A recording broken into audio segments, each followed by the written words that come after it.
All right, Fantasy Football Sniper, we're going to continue past the torch. And let's see, I blew through these. This is part 2. If you didn't catch part 1 of this video where I started the running backs, go back. I just uploaded it. Check that out. We're going to continue to finish up running backs and hit the receivers in a moment.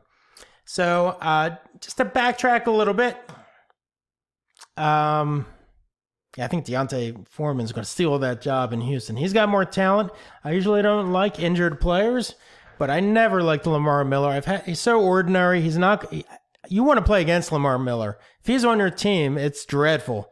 Even when he's going well, it's just so ordinary. I think D'Onta Foreman, that offense is so spectacular. If D'Onta Foreman can keep it together, he's got a lot more talent. He was stealing that job before he got hurt last time we saw him. So I'm rooting for him. I really want to check that out this summer. Devonta Freeman versus Ito in Atlanta, and I don't like either of these players. He's terrible. Devonta Freeman, if you had him back in the day when he was lighting up the league, he was dominating. He had a stretch a couple years ago. He was the number 1 running back. That offense, I like Matt Ryan. I like Julio Jones and Ridley a lot, but Devonta Freeman, he seems like the kind of guy he is not going to make it through this year. So normally you would think, okay, let's go to the next guy, Ito. Ito was terrible when he had a chance. Look at his numbers. 3.5. He was awful as well. He was actually worse, even though he's younger and has fresher legs. I was looking around. I might be missing something. Let me know in the comments. Do they have a fresh running back in there? I can't believe they didn't draft anyone. I was looking, doing a double take. And I can't believe so they must believe in Freeman. I'm not taking either of these players where they're being drafted. I don't want any parts of that. Barber versus Jones in Tampa Bay. Peyton Barber is the epitome of less than average as an NFL running back. If the offense is clicking, he's going to get points. I want to play against Barber. I don't want him on my team. Ronald Jones is really young. He had, a lot of people are like, he's got talent, right? And a lot of people, my sister took him last year, and I was like, I don't know. Every time he touches the ball in preseason, he was fumbling the ball, and just awful things were happening. Getting stuffed, like 1 point something a carry. Like, good God, man. Ronald Jones. I don't know where that talent is not manifesting itself on the field. And then he just continued on to have like one of the worst running back. So disappointing. Terrible year last year. So could a guy like that come back and just light it up and really blossom? I guess it's possible, but you know what? Let somebody else in the league take that chance. You don't have to invest a lot in either of these guys. I still don't want them on my team.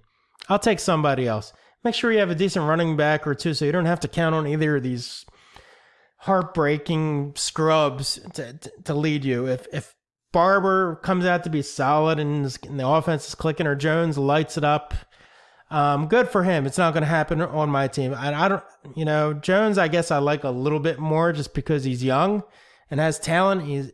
I think he's a little extra young compared to most rookie running backs. So maybe the second year he comes up, let's keep a close eye on him. But I don't want any parts of that. And Winston, I don't want any parts of him either. Ugh. There was a time I loved Winston, but Fitzpatrick was so much better. That offense was so better with Fitzpatrick. All right, let's keep going. That just got me upset thinking about that whole situation. Adrian Peterson versus Geis. Geis, last year, man, he was the summer darling. We all loved us. Darius Geis, he had it all. 3-down back that could do it all. So much potential. Devastating injury.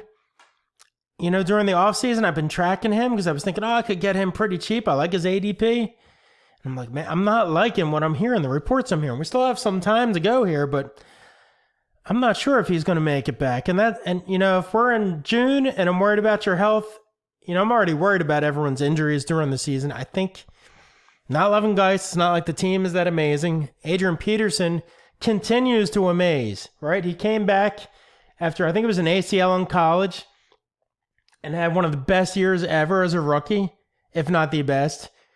Later, and then continued to be like maybe the number 1 running back of all time, gets an ACL, comes back quickly from an ACL and has like the best post-ACL year ever. And now Fast forwarding to last year, comes back after a lot of off the field concerns. Comes back, he's old. Probably had the best. I don't have the stats in front of me. Someone can geek out on that. He had the best stats ever for an old man running back. Usually you're washed up at that point. So he's saying he wants to run for 2,000 yards. He's not going to get that. I can't see that happening. But you know what? Peterson could easily crank out a solid top 24 starting running back kind of year even for a poor Redskin offense. I mean, Peterson just continues to do things that no one else has ever done on the football field. One of the greatest running backs of all time. Definitely of my time of watching football. You know, and I go back quite a ways, and Peterson's definitely just continues to amaze. So he's an anomaly as far as age. I think he's the kind of guy you can get in September, draft him. Nobody wants him. I say yes to Peterson, because if you stacked up elsewhere, or even if you didn't, you stash him on your bench, he's going to put up some big games, fantasy-wise, early on, and then you deal him off. That's what I did last year. I picked him up cheap. I waited till he had a bunch of good games in September, and then I dealt him off before Halloween. And that'll be another video where you snatch up those older veterans. I learned this from Steve Smith at the end of his career a few years back. That guy, the last couple of years of his career, dominated in September and early October, but just would fizzle out. He couldn't keep it up because he was getting old. So I think that's a strategy that can help a lot of people. I'm going to do a video on that because the more you read fantasy football, the younger your picks are, right? And then you get all these guys that are really young, and you get beat by people who aren't even paying attention as they take the old guys. So I think it's really important to mix in, diversify your fantasy portfolio, and mix in an Adrian Peterson on your bench if you have a lot of young Eckler types. You know you can plug Peterson in. He might get 20 carries in a game. He's going to get a touchdown or two. And then you have trade bait. Maybe you can sell somebody who's really desperate. Everyone needs a running back, right?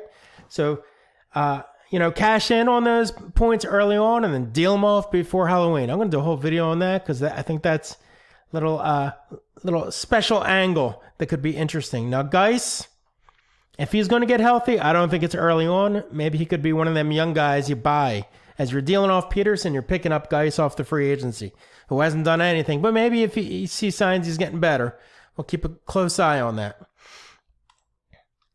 Mike Davis versus Montgomery for the Bears. And I like Mike Davis. This guy just barely has an NFL job. Look at him last year. This guy put up 4.6 yards a carry for Seattle. I love watching Mike Davis play because it's like sort of like that lunch pail thing. He's not a high pedigree player, but when he gets a chance to perform, when everyone else is incompetent and hurt, you turn to Mike Davis and you're moving the chains, right? And then so Montgomery, the young kid coming in, he grades out, chance to become an NFL starter. I wish that graded out a little better than that, right? 4.63 is okay. 15 bench press, not super impressive. Like as comparison, I saw Miles Sanders, I believe, had around 20. But Montgomery is definitely going to get the opportunity early on. But there's just a part of me that I could just see the situation where Montgomery is not picking up blocks or is just failing to produce. Everyone drafted him high. And then good old Mike Davis that nobody likes comes in and all of a sudden starts stealing touches. So I'm not sure if I like either of these guys at their ADP.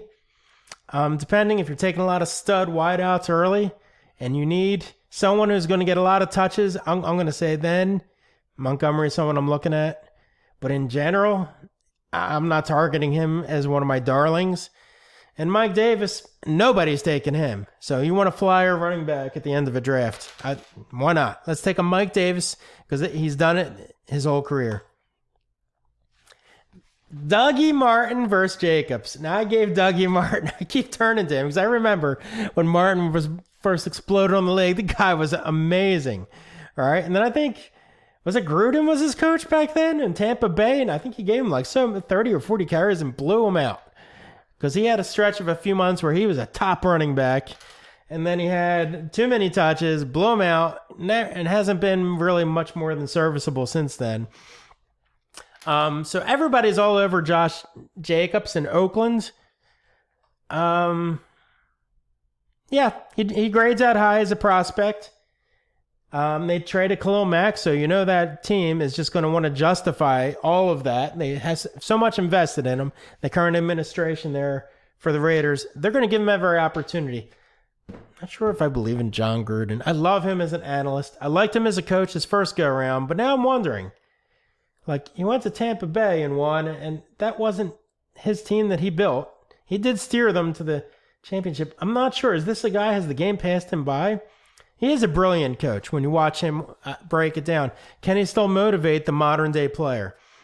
I have a lot of questions about the Raiders, but in general, Jacobs is going to get a lot of touches. I just kind of get the feeling this is a guy that's going to get a lot of love, really rise up the rankings, and he's going to be startable, but I don't know. I think I'm not taking him. I'm going to say no to him. I think his ADP is going to be higher than what he produces. That's just a gut feeling.